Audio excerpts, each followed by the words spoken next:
वैश्विक अनिश्चितताओं और अमेरिकी टैरिफ के चलते मची उथल पुथल के बीच भारत के लिए एक गुड न्यूज आई है। ईवाई की एक रिपोर्ट के मुताबिक भारत साल 2038 तक क्रय शक्ति क्षमता के मामले में 34.2 ट्रिलियन अमेरिकी डॉलर के अनुमानित सकल घरेलू उत्पाद के साथ दूसरी सबसे बड़ी अर्थव्यवस्था बन सकता है। बता दें कि ईवाई की रिपोर्ट अंतर्राष्ट्रीय मुद्रा कोष के लगाए गए अनुमानों पर आधारित है। रिपोर्ट में इस बात का भी खुलासा किया गया कि भारत की सबसे बड़ी ताकत उसकी जनसंख्या है। भारत की औसत आयु 2025 में महज 28.8 वर्ष है। बचत दर के भी मामले में भारत पूरी दुनिया में दूसरे नंबर पर है। सरकार का ऋण जीडीपी अनुपात 2024 के 81.3% से घटकर 2030 तक 75.8% तक होने का अनुमान है, जबकि इसके समकक्ष देशों में ऋण का स्तर बढ़ रहा है। यह अनुपात ये दिखाता है कि किसी देश के पास उसके सालाना उत्पादन के मुकाबले में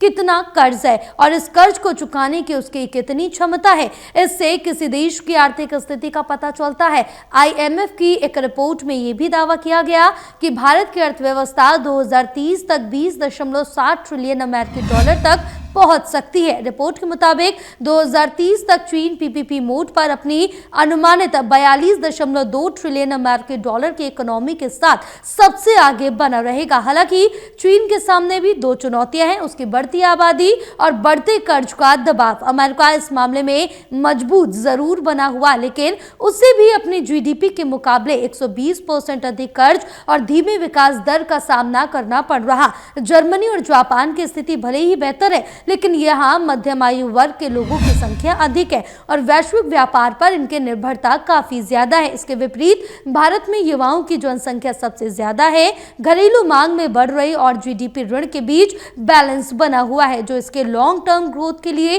सबसे जरूरी है। अमेरिका का भारत पर लगाया गया 50% टैरिफ कुल यहाँ पर लागू हो चुका है। इसमें 25% का बेसलाइन टैरिफ और 25% रूस के कच्चे तेल के खरीद को लेकर लगाया गया पेनाल्टी है। इसे लेकर ईवाई ने कहा अमेरिकी टैरिफ लगभग 0.9% तक भारत की जीडीपी पर असर डाल सकता है। हालांकि मजबूत घरेलू मांग, ट्रेडिंग पार्टनरशिप को आगे बढ़ाने और निर्यात के कई रास्ते निकालकर जीडीपी पर इसके असर को केवल 0.1 पर समेटा जा सकता है।